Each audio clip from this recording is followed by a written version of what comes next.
cadastro de nutricionistas na plataforma do Ministério da Saúde se tornou obrigatório.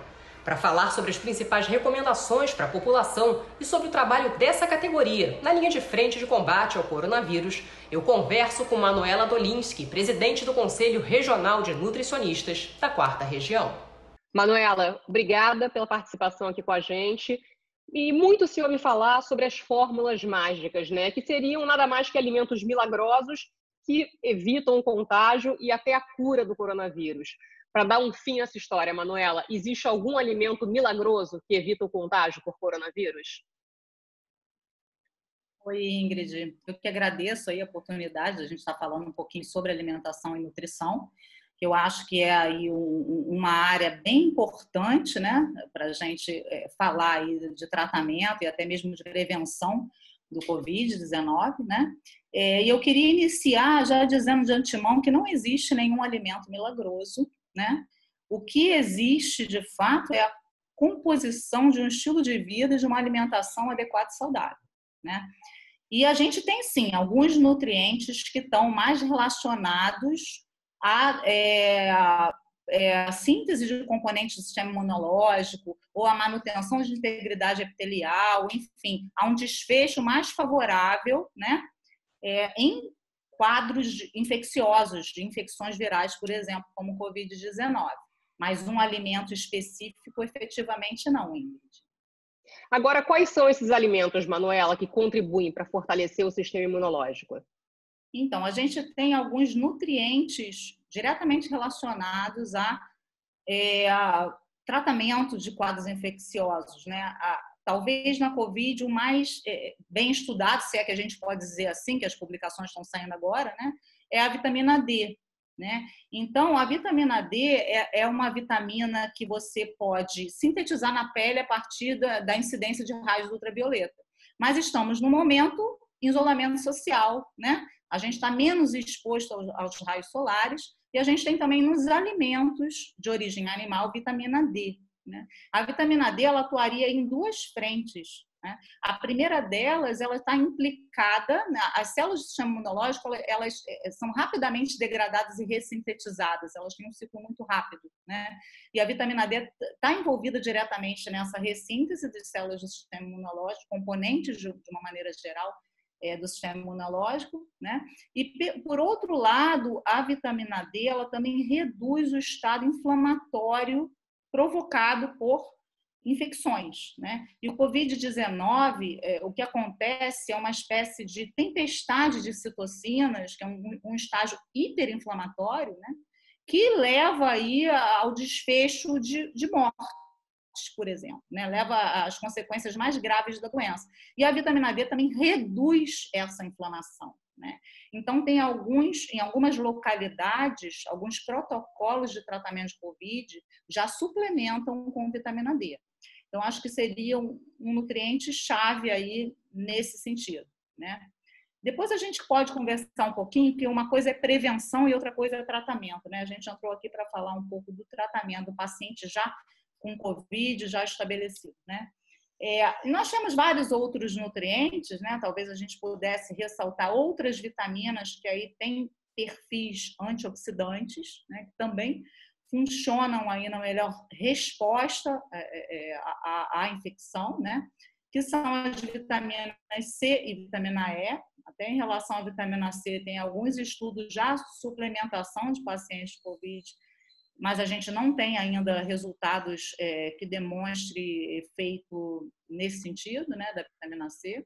E a vitamina E, que também é uma vitamina antioxidante que a gente encontra aí mais nos óleos vegetais, né? E minerais, os mais envolvidos no sistema imunológico são o zinco, né? Então, temos também protocolo aí para suplementação moderada de zinco em algumas localidades, e o selênio, que também está implicado em algumas enzimas do sistema antioxidante e também em síntese de alguns anticorpos, né? Então, de frente, a gente tem esses nutrientes, e todos eles podem ser encontrados nos alimentos. Efetivamente, a gente está falando assim, de alimentação que previna, né, por fortalecer o sistema imunológico, e a gente está falando de alimentação como adjuvante no tratamento também, nesse sentido. Agora, vocês nutricionistas estão usando a telemedicina para orientar pacientes, Manuela? Eu quero te perguntar o seguinte, não só em relação à alimentação, quanto ao uso, de repente, excessivo dessas vitaminas, que as pessoas, de repente, preocupadas, começam a ingerir mais do que deveriam, né? E isso também é bem prejudicial à saúde. Sim, então, assim, a primeira questão é, sim, nós estamos fazendo telesaúde, o nosso Conselho Federal, ele publicou uma resolução liberando atendimento online para esse período de pandemia, né? A gente vai poder atender até 31 de agosto, e, obviamente com algumas normas e orientações e recomendações, né? E, Ingrid, a gente está falando de nutrientes a serem obtidos a partir de alimentos, tá? Então, assim, o foco da alimentação para quem está no isolamento, para quem está se prevenindo aí, querendo fortalecer a imunidade, é obter esses nutrientes a partir dos alimentos, né? Então, assim... Sim, mas agora... você no início foi dito com relação à vitamina D. Sim. Né? A vitamina D, o que a gente pensa? A gente pensa logo numa complementação de vitamina D. Isso. Porque seria talvez a única vitamina que a gente precisasse de fato de uma complementação.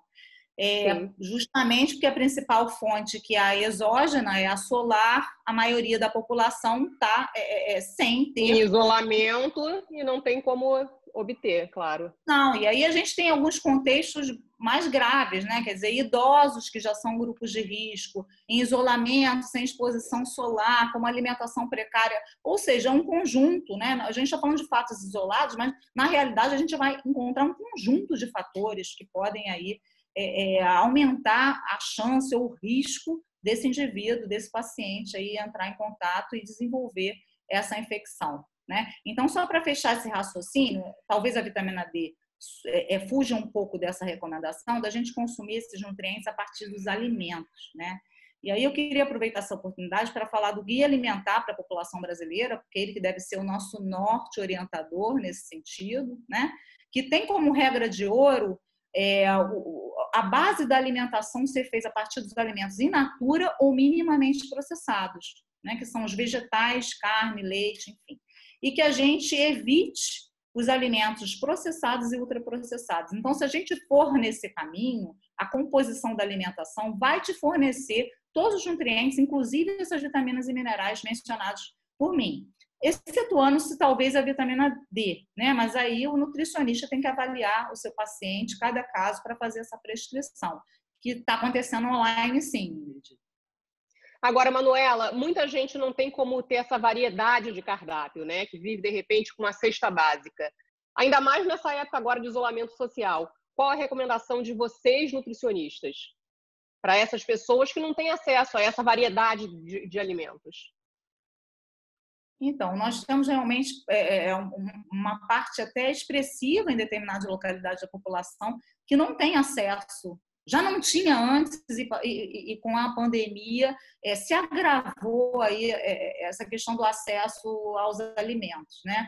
A gente efetivamente tem algumas políticas públicas atuando em alguns municípios para distribuição de cestas básicas e distribuição de alimentos produzidos pelo pequeno produtor familiar, né? Isso a gente tem ações feitas em alguns municípios aí no Brasil, mas isso está bem descentralizado, né?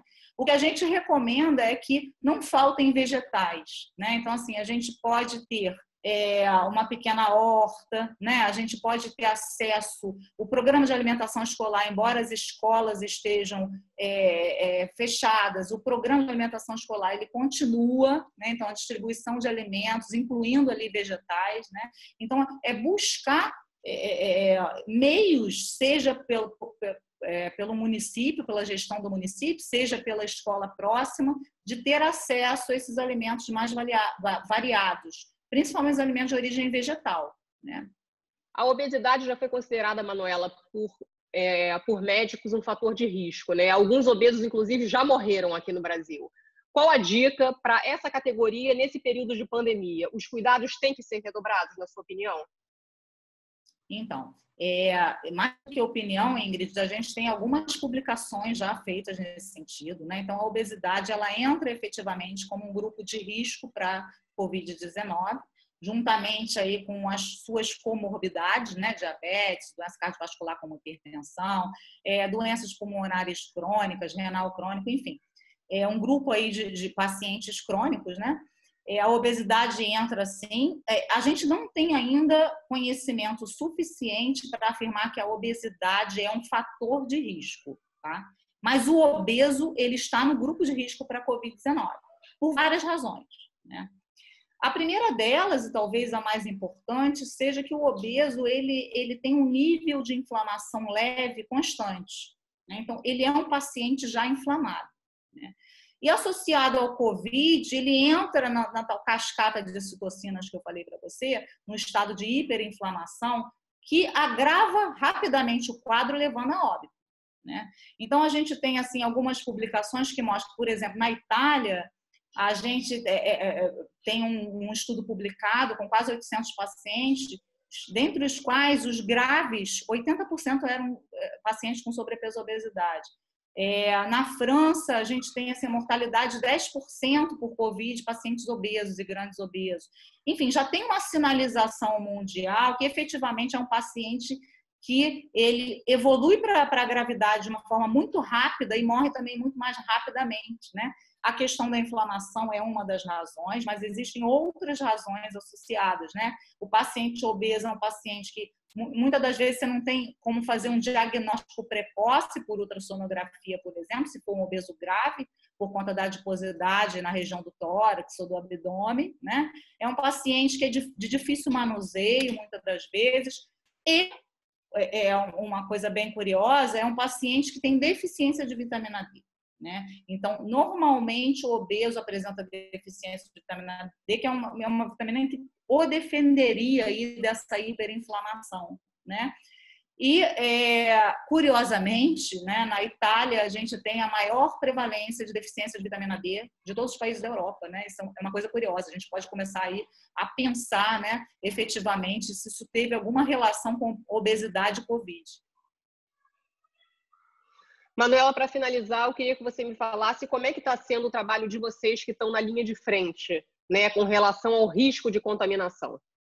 Sim, o Conselho Regional de Nutricionistas, né, integra um sistema, né, o sistema CFN, que é o federal, e mais 10 regionais. A gente trabalha aí normatizado pelo CFN, mas especificamente na nossa região, a gente tem trabalhado muito em duas frentes. Primeiro, para garantir que esse profissional tenha acesso a EPI, álcool gel e outros, acesso de toda forma a essa prevenção. E segundo, que esse paciente tenha acesso à alimentação, seja ela alimentação artificial, no caso terapia nutricional, enteral, parenteral ou não, né? Então, tem recebido denúncias de grupos, de equipes de nutricionistas ou de profissionais isolados, e a gente tem uma atuação muito efetiva junto ao Ministério Público, o Ministério Público do Trabalho e a própria Anvisa, né? Então, a gente já emitiu diversos ofícios, né, com representações e os desfechos têm sido bastante favoráveis, né? Por outro lado, a gente também fez um acesso fácil a diversas normas e resoluções para o profissional, está na nossa página, na palma da mão, né? Ele tem acesso a várias normas e orientações de forma facilitada, e também aproveitamos esse momento de maior contato com o profissional, com a internet, o mais disponível de forma online, para lançar o CRN Atualiza, que é um curso de pós-graduação de curta duração sobre temáticas diversas, né? Que também abraça o CRN Consciência, que fala sobre atendimento online, faz essas orientações, nutrição e imunidade, enfim. A gente também busca aí atualizar esse profissional dessa maneira. Então, são as nossas frentes, têm sido essas. Obrigada, Manuela, pela participação aqui com a gente.